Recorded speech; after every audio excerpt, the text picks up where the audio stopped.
ઉપલેટાની ginning મિલમાં આગની ઘટના બની છે। પોરબંદર રોડ પર પટેલ જીનિંગ મિલમાં આગ લાગી હતી। આગ લાગવાનું કારણ અકબંધ છે। ઘટનાના સીસીટીવી સામે આવ્યા છે। ઘટનાની જાણ ફાયર વિભાગને કરવામાં આવી હતી।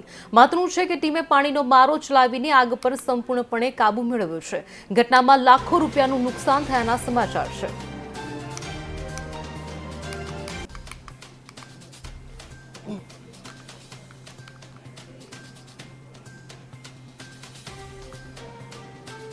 हमारा जिनिंग फैक्ट्री अंदर आकस्मिक कारणोसर 5:30 वाग्या आसपास अमरा ग्राउंड में जो कपासनो ढगलो जो आशरे 20 થી 25 गाड़ी जेटलो कपास हतो जे ग्राउंड अंदर पड़ेलो हतो एमां आकस्मिक रीते आग लागी जता एमां सळगीने नुकसान थयेल छे।